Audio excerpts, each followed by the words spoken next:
Buenas tardes a todos, colegas. Hoy en la 20ª charla de AFAM de todos los viernes, les voy a presentar al licenciado Daniel Filippo. Él va a ser el disertante de la charla de hoy.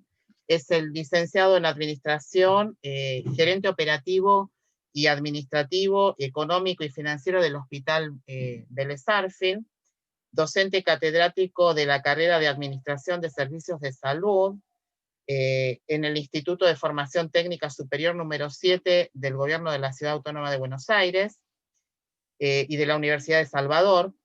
Es docente en la Maestría Economía de la Salud y Administración de Organizaciones de Salud en la Universidad Nacional de La Plata, docente del posgrado en la Federación de Profesionales del Gobierno de la Ciudad Autónoma de Buenos Aires y en el curso multidisciplinario Administración en Servicios de Salud en la Escuela de Enfermería del Hospital Británico.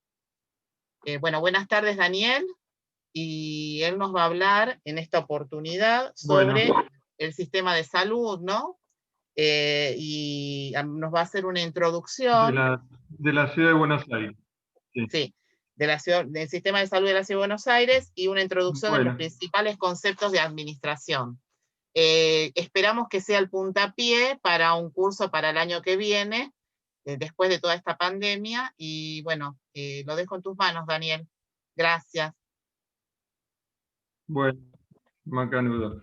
Bueno, buenas tardes a todas y a todos. En primer lugar, gracias por la invitación, gracias por la convocatoria y también por interesarse por este tema. La idea es plantear una introducción al sistema de salud de Buenos Aires. Para ello vamos a considerar inicialmente al gobierno de la Ciudad de Buenos Aires como un todo, que más allá del monto que pueda tener como presupuesto, representa el 100% del total. Y ese 100% debe inicialmente distribuirse entre 9 ministerios. La palabra ministerio proviene del latín ministerium y quiere decir servicio, es decir, que cada ministerio representa un servicio o una función a cumplir. Para tener una idea, los 9 ministerios que actualmente componen el gobierno de la Ciudad de Buenos Aires son los siguientes: Justicia y Seguridad, Salud, Educación, Desarrollo Económico y Producción, Cultura, Desarrollo Humano y Hábitat, Espacio Público e Higiene Urbana, Ministerio de Gobierno y Ministerio de Hacienda y Finanzas. El solo hecho de mencionarlos nos da la idea de que ese presupuesto que hay que manejar para cada uno de los ministerios debe realizarse con una combinación de eficacia, eficiencia y por ende efectividad. Ahora bien, vamos a ver qué es un presupuesto. Inicialmente les voy a dar el concepto técnico y después los vamos a descomponer en sus distintos elementos para ver cómo se desarrolla.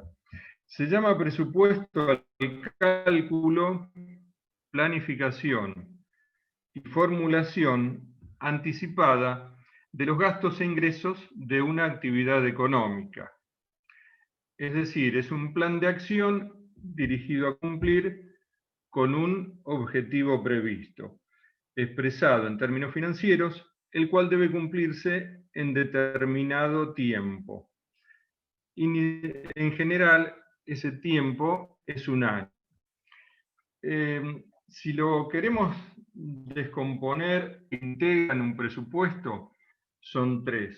Debe haber un plan, debe haber una asignación de fondos y un periodo en el cual se van a ejecutar esos fondos. Normalmente el periodo que se toma es un año, o sea que el presupuesto es anual. En el caso de la ciudad se aprueba todos los años en la legislatura, es decir, se aprueba en un año y se ejecuta en el siguiente. Y también hay un presupuesto plurianual. Ese es el presupuesto a mediano plazo que contempla 3 años. Es decir, en ese se incluyen las obras o lo que se va a realizar a medida que se va ejecutando los distintos ejercicios. Ahora bien, ¿cuáles son los elementos conceptuales del presupuesto? El primero es gobernar a partir de la detección de necesidades. En segundo lugar, asistir a las personas con necesidades básicas insatisfechas. Luego, garantizar el acceso de todos los carecientes a los servicios públicos. Es lo que normalmente se llama discriminación positiva. El término discriminación, que muchas veces se lo ve como con una connotación negativa, en este caso tiene un aspecto positivo, que es cuando desde un gobierno se destinan fondos a aquellos que se entiende que más lo necesitan. Compensar, el siguiente punto es compensar las desigualdades territoriales, la actividad económica del Estado, que debe servir al desarrollo del ser humano y sustentarse en la justicia social. Y el último punto es contemplar que los recursos surgen de medios de financiamiento que son con los que podrá contar el gobierno para desarrollar sus actividades. Ahora bien, dentro de esos 9 ministerios que nosotros mencionamos, hay 2 que tienen una característica que los asemeja mucho. Son el Ministerio de Salud y el Ministerio de Educación. ¿Cuál es esta característica sobresaliente que tienen estos 2 ministerios? Que ellos trabajan con lo que habitualmente se denomina técnicamente desde la administración, con lo que se llama mano de obra intensiva. ¿Qué es esto? Que para llevar a cabo su objetivo, para cumplir con su tarea, deben emplear mucho personal. Es decir, tanto en educación como por supuesto en salud, hay tareas que no hay forma de reemplazarlas por una maquinaria. Es decir, tienen que realizarlas indefectiblemente las personas. ¿Esto qué lleva? A que, bueno, cuando nosotros contemplamos tanto el presupuesto de salud como el presupuesto de educación, hay una parte muy importante de ese presupuesto que está afectado al pago del personal. Entonces, tanto salud como educación son los 2, sobre todo en el ámbito público, los 2 equiparadores sociales por excelencia, van a verse afectados en el presupuesto que se les asigne en un porcentaje muy alto por lo que se tiene que destinar a el pago del personal. ¿Cuáles son los porcentajes aproximados que se destinan para personal? Y aproximadamente en salud es el 65%. Es decir, que si nosotros tenemos un presupuesto, que tomémoslo, que es el 100, más allá del monto que sea, que es el 100%, de ese 100%, el 65% está destinado a personal. ¿Esto a qué lleva? Si nosotros consideráramos valores constantes, es decir, decimos 100 es el presupuesto para todo un año, y 65 es lo que se debe dedicar a personal, el resto, el 35% restante, que ahora vamos a ver cuáles son las otras divisiones que tenemos, necesariamente va a tener que manejarse con un nivel de eficacia, eficiencia y nuevamente efectividad muy alta, porque es en realidad con lo que vamos a tener que manejarnos para llevar a cabo el objetivo. Para tener una idea de qué representa el sistema de salud de la Ciudad de Buenos Aires o cómo está integrado, partimos de la base de que tiene 34 hospitales, 45 centros de aproximadamente 19.800 profesionales. Realiza 9 millones de consultas ambulatorias al año, 166.000 egresos, 7.000 camas y 417.000 consultas a través de los distintos centros de salud. Es decir, que es un sistema complejo, compuesto por, dentro de esos 34 hospitales, por 13 hospitales generales de agudos, más 2 hospitales generales pediátricos, funcionan también como generales de agudos, es decir, que son 15 en total, más todo el resto de hospitales monovalentes o específicos de alguna patología. Nuevamente, es imprescindible que ese presupuesto se maneje con un alto grado de eficacia, eficiencia y efectividad. Ahora bien, ¿cuáles son las fuentes de financiamiento? Es decir, ¿de dónde provienen los fondos que integran un presupuesto? El presupuesto de salud está compuesto fundamentalmente por 3 fuentes de financiamiento, que tienen los números 11, 13 y 15. El número 11 son los fondos provenientes del Tesoro, es decir, es el aporte más importante que conforma el presupuesto de salud. El financiamiento 13, el que corresponde a las obras sociales, es decir, de acuerdo con la Constitución de la Ciudad de Buenos Aires, toda persona que transita en el ámbito de la ciudad autónoma tiene derecho a tener asistencia en cualquiera de los hospitales públicos que se encuentran en el ámbito de la ciudad. Ahora bien, en el caso de pacientes que tienen obra social o incluso prepaga, existe el derecho del gobierno de recuperar esa asistencia que se le brinda a los pacientes. Entonces, se le da la asistencia, pero después se le factura a las obras sociales aquello que representó esa asistencia. Lo mismo si se tratara de una prepaga. Ahí tenemos la segunda fuente de financiamiento. La tercera fuente de financiamiento es la que lleva el número 15, que es lo que ingresa a través del bingo.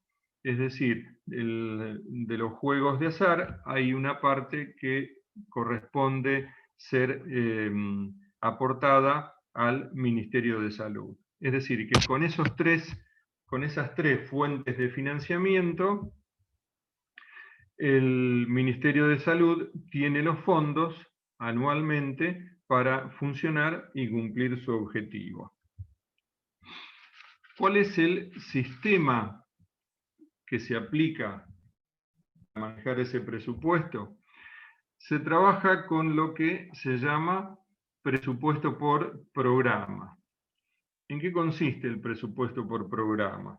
Es en elaborar un programa de actividades a desarrollar y a esas actividades asignarles los fondos correspondientes. Es decir, todos los años, normalmente a mitad de año, se comienza a elaborar los cursos de acción para el año siguiente, es decir, siempre se trabaja en un año para el presupuesto del año siguiente, a través de los objetivos que se desean cumplir en cada una de las organizaciones. ¿Esto qué significa? Que cada hospital elabora su plan de acción, aquello que piensa realizar en el año siguiente, y de esa forma va conformando los números que representarán el presupuesto del año siguiente.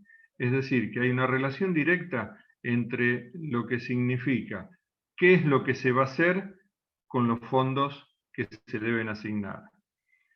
debe estimarse y calcularse lo más ajustado a la realidad posible. Ustedes me dirán, bueno, ¿cómo se hace eso en un contexto inflacionario como es en el que estamos habituados a trabajar nosotros en general todos los años? Bueno, lo que sucede es que uno fija unidades y el equivalente financiero al momento de realizarlo, y después, en el año siguiente, el Ministerio de Hacienda va realizando los ajustes correspondientes en función de los desvíos que surgen por consecuencia de la inflación. Es decir, que uno cuando realiza el presupuesto no tiene en cuenta la inflación, lo hace al valor del momento.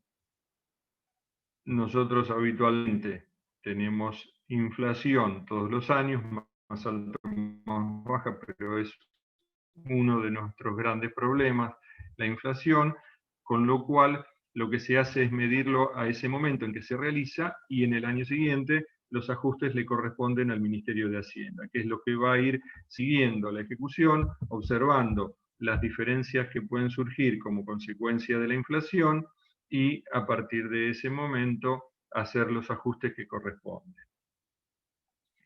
¿Cuáles son las características del presupuesto por programa?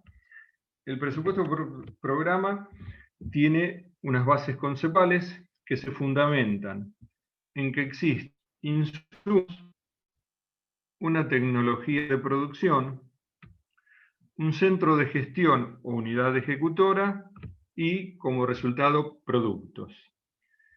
A ver, vamos a ver cuáles son.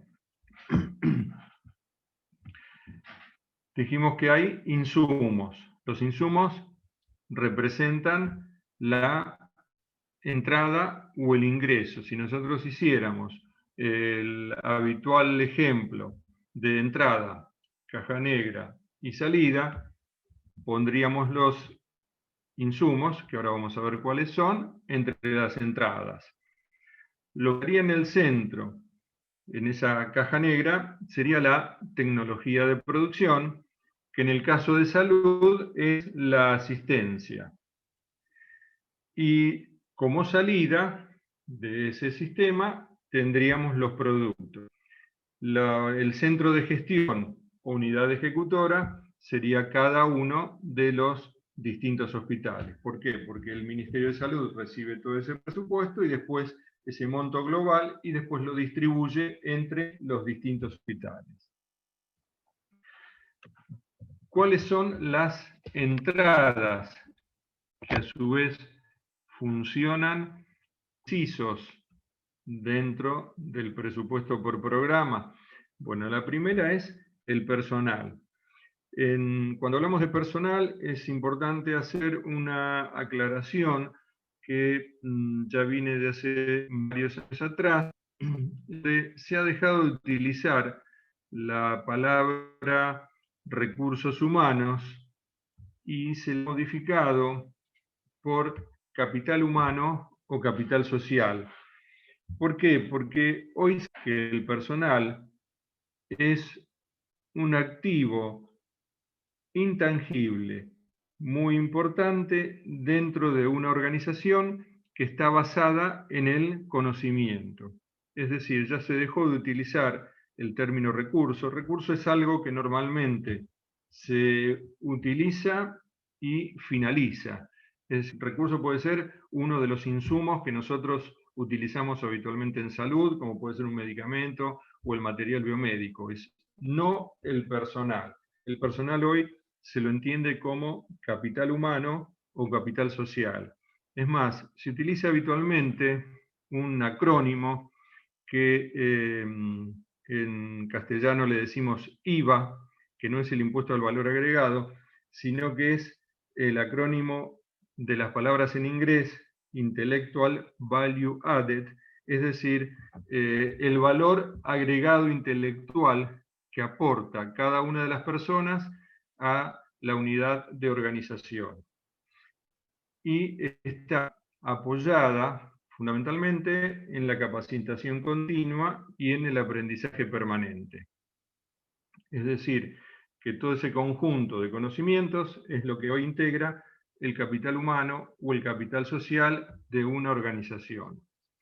Otro de los términos que hoy es muy común utilizar también es que cuando nosotros normalmente decimos el hospital, la clínica privada, el sanatorio, pero en realidad hoy se entiende que cada uno de ellos lo que conforma es una organización de salud. ¿Por qué? Porque se habla de organizaciones, es decir, conjunto de unidades sociales o agrupaciones humanas que tienen por objetivo cumplir algún o alcanzar algún fin específico para el cual fueron creadas. Es decir, que hoy se está dejando de utilizar esa terminología y también en general lo que se utiliza desde la administración es el término organización de salud. Bueno, entonces habíamos dicho que una de las entradas importantes que tenemos dentro del sistema de salud es el personal. Y es a su vez el inciso 1 dentro del presupuesto por programa. El segundo son los bienes de consumo o insumos. Nosotros entendemos por bienes de consumo o insumos todo el material que se utiliza directamente con los pacientes, es decir, lo que son las drogas, los medicamentos, el material biomédico, todo eso, las prótesis, todo lo que se utiliza directamente con el paciente es lo que representa los insumos o bienes de consumo dentro del presupuesto por programa. Es decir, que eso es lo que nosotros llamamos inciso 2. Entonces tenemos el personal, el 2, que es insumos. El inciso 3 es servicios. En los servicios tenemos dos tipos de servicios, los servicios que son tradicionales y los servicios que son especiales de salud. Por ejemplo, los tradicionales es la luz, el gas, el teléfono, el agua. Esos son los servicios que normalmente consideramos como tradicionales. Ahora están los específicos de salud, por ejemplo, el retiro de residuos, la alimentación de los pacientes, el servicio de lavado de ropa, la limpieza de los hospitales y el mantenimiento. Y a su vez, dentro de ese inciso 3, tenemos también las reparaciones del equipamiento. El inciso 4 es el que sigue a continuación. Está conformado por la compra de equipamiento y las obras que se realizan en las organizaciones de salud. Es decir, que cuando nosotros necesitamos comprar equipamiento o realizar algún tipo de obra, tenemos que afectar el inciso 4. Seguramente para ustedes resultará muy común que a lo mejor se dirigen al gerente y le dicen necesito comprar tal cosa, y a lo mejor la respuesta que nosotros le damos es no podemos hacerlo porque no tenemos fondos en el inciso 4. Bueno, ese es el que está destinado a la compra de equipamiento o a la realización de alguna obra. Las obras pueden ser de ampliación o pueden ser de refacción o una obra nueva. Todo eso es del inciso 4. Y finalmente hay un inciso 5 que lleva el título de transferencias, y ese inciso en el Ministerio de Salud está compuesto por una parte del presupuesto de salud que se destina en colaboración con el Ministerio de Nación al Hospital Garrahan, que actualmente, inicialmente había sido del 50%, actualmente a partir de un cambio en la ley que hubo en el año 2018, el aporte de la ciudad es del 20% y el de la Nación el 80%, eso es para el funcionamiento del Hospital Garrahan, y el resto de los fondos de ese inciso 5 de transferencias está destinado a prestaciones de alto costo, como puede ser, por ejemplo, un trasplante de médula. ¿Por qué se solicita a través de esa partida 5, de ese inciso 5? Porque un trasplante de médula es algo que tendría un impacto muy alto en el presupuesto de un hospital. Entonces, para que eso no afecte de manera tan importante el presupuesto del hospital, se maneja desde un inciso separado, que es este inciso 5, que seguramente a lo mejor ustedes lo conocen o les resulta más familiar a través del nombre de ayuda médica. Bueno, ahí tenemos entonces nosotros las entradas al sistema de salud. Dijimos que en el medio teníamos la asistencia y a su vez tenemos como salida el producto. ¿Cuál es el producto que se obtiene en una organización de salud? Bueno, el producto en realidad son dos: las consultas y los egresos. Es decir, que nosotros, el elemento que tenemos para medir la actividad de una organización de salud es las consultas y los egresos. La cantidad de consultas que se hacen anualmente y la cantidad de egresos que se efectúan anualmente. Los egresos sabemos que están conformados por las altas que se le dan a los pacientes y también por los fallecimientos. Es decir, para salud, tanto unos como otros, altas y fallecimientos representan egresos del sistema de salud y a su vez liberación de camas que se encuentran ocupadas mientras los pacientes están internados. Por eso es que se habla de las salidas del sistema o el producto terminado del sistema. Tenemos también, entonces, estos, tanto consultas como egresos, son productos terminados. En el medio tenemos productos intermedios que también cumplen una función muy importante. Los productos intermedios son aquellos que sirven para lograr el producto terminado. ¿Cuáles son, por ejemplo? Hay dos tipos de productos intermedios. Tenemos los productos directos y los productos intermedios indirectos. Los productos intermedios directos son aquellos que tienen una relación directa con la consulta o con el egreso. Por ejemplo, las radiografías, todas las prácticas de laboratorio. Ese tipo de producto es intermedio y va directamente, tiene una relación directa con el producto final, que es la consulta o el egreso. O sea, llega un paciente, es atendido, por ejemplo, puede ser atendido en guardia, va a tener, se va a hacer una radiografía, ese va a ser el producto intermedio. Luego, el final va a ser si es atendido y o es internado y finalmente termina en un egreso.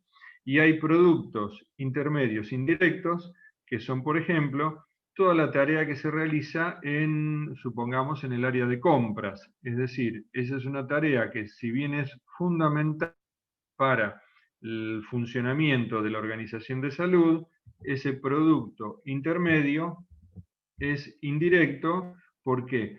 Porque después de ahí va a un proceso, que es el que realiza el proceso de asistencia, para que después se llegue al final de la consulta o el egreso. Entonces tenemos productos finales, productos intermedios y productos intermedios, directos e indirectos. ¿Quién realiza toda esta tecnología de producción? Bueno, lo que normalmente se llama centro de gestión productiva, es decir, esto es la organización de salud, o también unidad ejecutora. O sea, cada uno de los hospitales está considerado una unidad ejecutora. ¿Por qué? porque a través del año lo que hace es ejecutar el presupuesto de acuerdo a lo que planificó el año anterior y qué es lo que va realizando en el año siguiente con los fondos que le fueron asignados. Lo que hay que tener en cuenta es que se planifica, se va a planificar la cantidad de consultas, de egresos, de prácticas intermedias y de consultas por guardia que se van a realizar durante el año. Eso normalmente se estima de acuerdo con lo que se viene realizando durante los 3 últimos años. Es decir, que normalmente para llegar al número que va a ser planteado como programa de ejecución del año siguiente, lo que se analiza son los 3 años anteriores. Por supuesto, este año es un año en donde todos los números están desfasados, por supuesto por la pandemia, con lo cual cuando los analizan muy diferentes se va a tomar como un año extraordinario en donde se analizará cómo se ejecutó y cómo se trabajó, pero no va a tener nada que ver con lo que sucedió en años anteriores. En cierta forma, este año estamos en la parte económica de salud, nos encontramos que se asemeja mucho al año 2002 en el hecho de que todo lo que se había, por supuesto en ese año no hubo una pandemia, sino fue una crisis económica, pero lo que sí se asemeja es en que lo que nosotros habíamos programado o planificado para ese año fue completamente distinto a lo que nos encontramos en la realidad. Bueno, en este año está sucediendo algo muy similar, dado que lo que observamos que se está dando no tiene nada que ver con lo que nosotros habíamos planificado. Digamos que si nos corremos de este año especial y atípico en el que estamos sufriendo esta pandemia, normalmente nosotros lo que hacemos es estimar cantidades. Si estuviéramos hablando en un año normal como este 2020, o sea que fuera, trasladémonos al año 2019, a esta época. Nosotros lo que habíamos estimado es en función de cómo veníamos trabajando los 3 años anteriores. Es decir, hubiéramos tomado 17, 18 y lo que se iba dando en el 19 para programar para el año 2020. Eso se vuelca en una planilla que se denomina de metafísicas. ¿Por qué? Porque es un número físico. Consultas, ingresos, productos intermedios, consultas por guardia, en donde existen dos columnas y 4 divisiones. Las 4 divisiones corresponden a los 4 trimestres del año. Y las 2 columnas corresponden a programado y ejecutado. Es decir, que nosotros con anterioridad planteamos lo que se va a hacer en el año siguiente en materia física, de ahí el nombre de metafísicas. En la columna de programado colocaremos lo que estimamos que se va a realizar en el primer trimestre, luego en el segundo, en el tercero y en el cuarto. Y a medida que se van cumpliendo esos trimestres, es decir, a medida que se van transcurriendo, se va a comparar la columna de programado con la columna de ejecutado real. Es decir, qué programé y qué realmente ejecuté. Y de ahí se obtendrán si hubo desvíos o si esas cantidades programadas están relacionadas con lo que realmente se ejecutó. ¿Por qué? Porque ese programado con relación al ejecutado después tiene su correspondencia con la asignación financiera que se solicitó. Entonces, de existir algún tipo de desvío, habrá que explicar por qué se produjo ese desvío con respecto a lo que se ha programado. Es decir, que nosotros todos los años presentamos presupuesto que tiene las unidades físicas y su correspondiente correlación con el aspecto financiero, y eso se eleva al ministerio, cada hospital eleva al Ministerio de Salud para que después se consolide la suma de todos los hospitales y ese sea el presupuesto que se solicita para el área de trabajar en el año siguiente. Ahora, volviendo a los incisos que yo les mencionaba, es decir, personal, bienes de consumo, servicios, obras y equipamiento y transferencias, volvemos a lo que hablábamos inicialmente. Es decir, si el presupuesto de 100 y 65% está destinado a personal, el 35% restante va a haber que distribuirlo en los 4 incisos restantes. Es decir, que es imprescindible trabajar con mucha efectividad en esos incisos restantes, porque si nosotros lo tomáramos a valores constantes, el personal sería invariable. O sea, yo durante todo el año tendría que destinar del monto que sea, 65%, olvidándonos de la inflación, el 65% para el personal. Quiere decirse que para los insumos, para los servicios, el equipamiento y las obras y transferencias, queda el 35%. Los valores más o menos promedios anuales son los siguientes.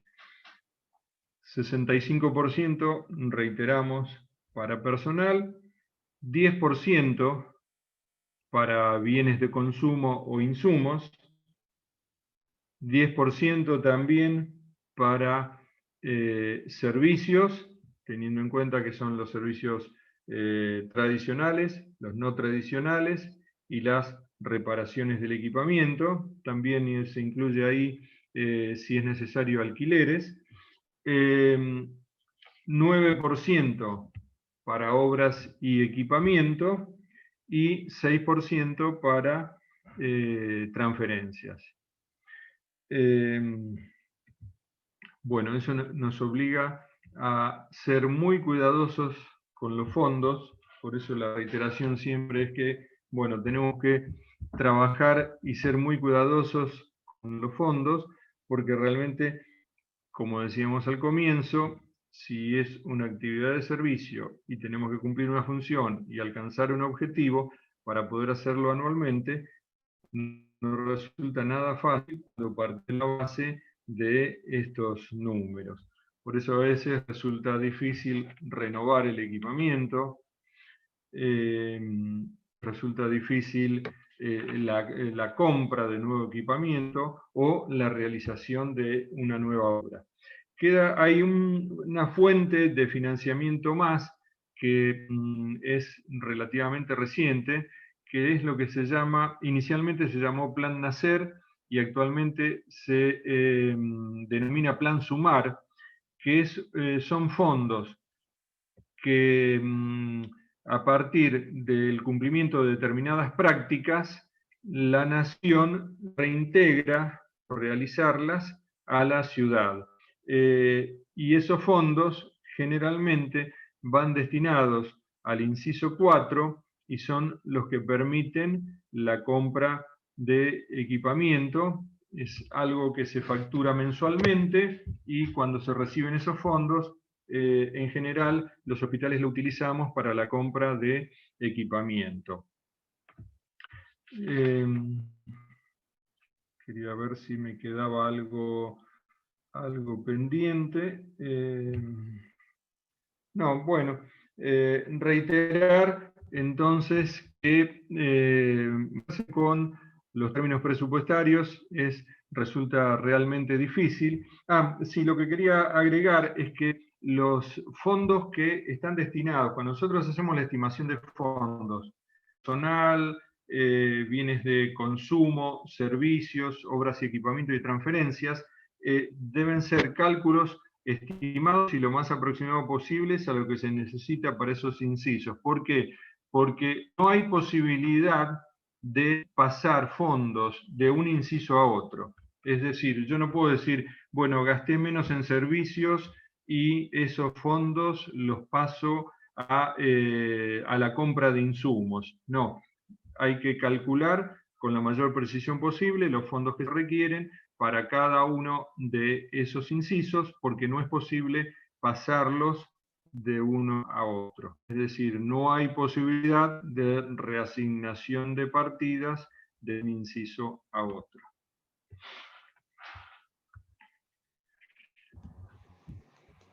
Bueno, Daniel, gracias por tu exposición. Bueno, creo Ahora que te voy a en hacer algunas principio preguntas. merecerían una profundidad un poco mayor, pero sí, traté de más o menos tratar de dar una visión general dentro de lo que permitía este tiempo, desde ya que cada uno de estos temas requiere, por supuesto, una profundización un poco mayor. Sí. Pero bueno, tengo algunas preguntas para hacerte de nuestros colegas que estuve viendo acá. Bueno, A ver, nos cómo no. preguntan si se pueden compensar los fondos entre incisos. Eso ya dijiste que no recién, que no se puede pasar de un Sí, inciso a otro. correcto, sí. Es lo que les comentaba recién. Uno cuando le ha puesto lo más preciso posible en el cálculo de los fondos para cada uno de los incisos. ¿Por qué? Porque no hay posibilidad de compensar incisos entre sí. Claro. Después, desde este punto de vista presupuestario y económico, ¿cómo se hace desde la gestión administrativa que hacen ustedes para evaluar las demandas insatisfechas por falta de presupuesto? ¿Cómo hacen para ver eso y poder subsanarlo al año siguiente? O sí, ¿cómo lo evalúan, la demanda insatisfecha? A ver, lo que se puede estimar son las colas de espera. La demanda insatisfecha es muy difícil de estimar. Lo que sí se puede analizar es las demoras o las esperas que hay, en donde si se trata de colas de espera, habría que ver cuál es el problema. Normalmente nosotros tendemos a pensar que una de las mayores limitantes, por ejemplo en salud, es el aspecto económico. Pero salud tiene limitantes estructurales que son muy importantes y no siempre tienen algo que ver con lo económico. Las limitantes estructurales, bueno, en este momento y durante este año en la pandemia, se puso muy de manifiesto que nosotros podríamos tener muchos recursos económicos y sin embargo no dar satisfacción a las necesidades que se estaban planteando. ¿Por qué? Porque hay una determinada cantidad de camas que a lo mejor no se puede superar, hay una determinada cantidad de equipamiento que a lo mejor no se puede superar, y hay también serias limitaciones con el personal. Nosotros podemos decir, yo incorporo 15 camas más de terapia intensiva para atender la pandemia y a lo mejor no tengo el personal suficiente para hacerlo. Entonces, en salud hay limitantes económicas, por supuesto, que obligan a que uno el presupuesto lo maneje con mucha eficiencia y con mucha eficacia. Pero algo así como las colas de espera muchas veces pueden estar dadas por limitaciones estructurales. Por ejemplo, tenemos tanta cantidad de quirófanos y tanta cantidad de cirujanos que pueden realizar tantas operaciones semanales. Ahí ya no estamos hablando de un tema económico, sino que es una limitante del personal o de la cantidad de quirófanos que tenemos. Y en salud es difícil ampliar la capacidad instalada.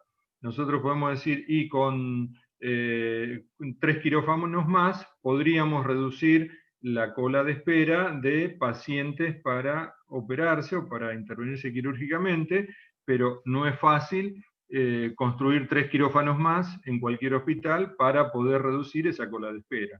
Así que no siempre el problema es presupuestario. Lo presupuestario es muy importante, pero salud tiene otras limitaciones que son estructurales que también tienen mucha importancia.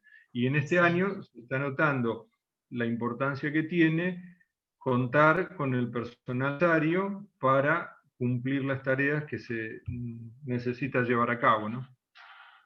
Bueno, después nos preguntan el mecanismo para la adquisición de equipamiento, que ya dijiste que es a través de el inciso 4, ¿no?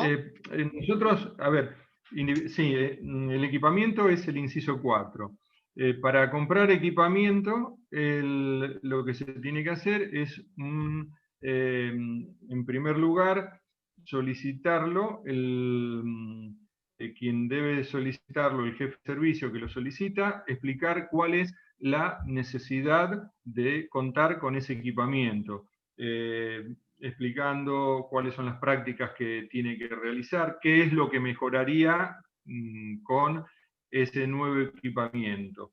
Ahora, la partida de los fondos del inciso 4 los maneja el Ministerio de manera centralizada, con lo cual cada uno de los hospitales lo que hace es el pedido. Ahora, ese pedido llega al Ministerio y es el Ministerio quien establece las prioridades.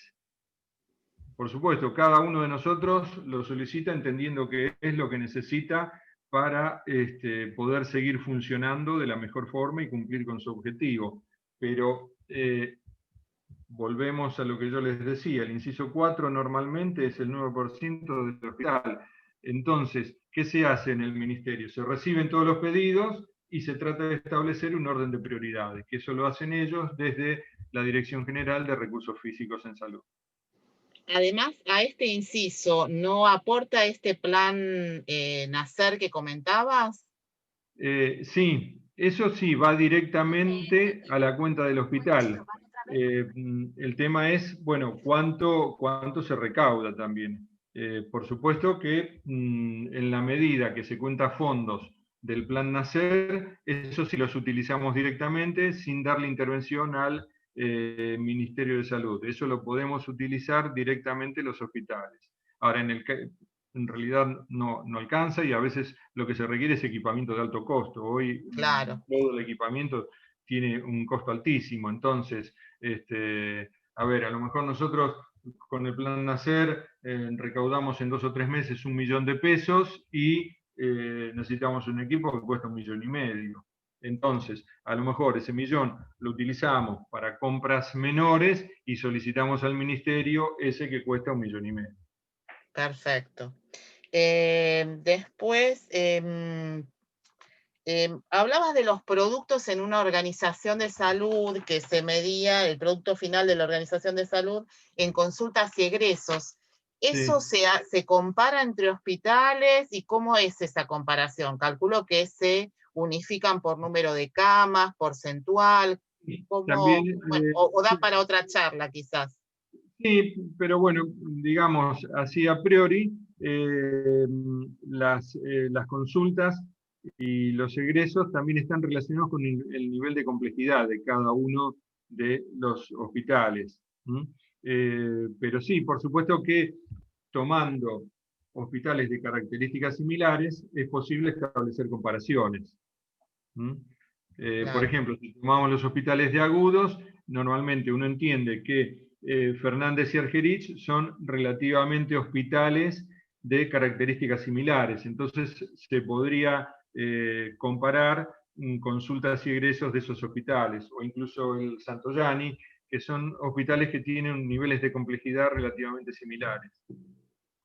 Perfecto. Después, una pregunta que también me surgió el otro día, ahora voy a leer las otras rápidas, también primero las otras y después te consulto la mía. ¿Qué es la subejecución y la sobreejecución de tareas? Si nos podés comentar un poco eso. Debe ser de subejecución y sobreejecución de partidas. A ver, está buena esa pregunta. En el Estado es tan malo sobre ejecutar como subejecutar. ¿Qué es sobreejecutar y qué es subejecutar partidas o presupuesto? La sobreejecución es cuando hubo un cálculo no muy próximo a la realidad en lo que se trata de metafísicas, y entonces se requieren muchos más fondos para cumplir con el objetivo. Eso sería una sobreejecución. Es decir, calculamos que íbamos a tener 6.000 egresos al año, lo cual eso, como yo les dije anteriormente, está relacionado con un aspecto financiero, y en realidad los egresos fueron 8.000. Eso iba a implicar que voy a tener que requerir muchos más fondos. O calculé determinada cantidad de prácticas de laboratorio y en realidad después terminé haciendo muchas más. Normalmente la sobreejecución surge de un cálculo que no fue muy aproximado a la realidad. Es decir, yo dije, para tomar algo muy sencillo, yo dije, voy a hacer 12.000 hemogramas al año y resulta que terminé haciendo 24.000. Es decir, había calculado 1.000 por mes y son 2.000 por mes, el número real. Eso, por supuesto, va a requerir más fondos y surgió de no haber hecho un buen cálculo inicial en las prácticas que iba a realizar. La subejecución es quizás todavía peor, porque es haber tenido los fondos y no haberlos ejecutado. Es decir, yo tuve fondos disponibles en el presupuesto y no los ejecuté. Eso normalmente se da, y a lo mejor ustedes están acostumbrados a escucharlo, incluso pasa en Nación y normalmente con las obras. A lo mejor está planificada una obra y se destinó tantos fondos para realizar esa obra en ese año, o completa aunque sea una parte de esa obra, y llega a fin de año y no se cumplió la obra, con lo cual los fondos no se utilizaron. Y como yo les dije anteriormente, no puede pasarse de un inciso a otro, es decir, yo no puedo decir, mira, no hice esta obra, pero bueno, voy a comprar más insumos. No, no hice la obra, esa partida quedó subejecutada, ese inciso quedó subejecutado. Perfecto. Entonces, es importante tratar siempre de estar lo más próximo a la realidad y no caer ni en una ni en otra. Acá tenemos una pregunta de una colega que es jefa de esterilización, que dice, ¿cómo se continúa con la gestión de un esterilizador por calor húmedo nuevo para la sección esterilización cuando el existente se ha dado de baja por fatiga y la solicitud está detenida desde el 2019? Dice que le informaron que el equipo estaba en camino, pero por la emergencia sanitaria se detuvo todo. ¿Cómo se continúa para lograr que llegue el equipo esterilizador?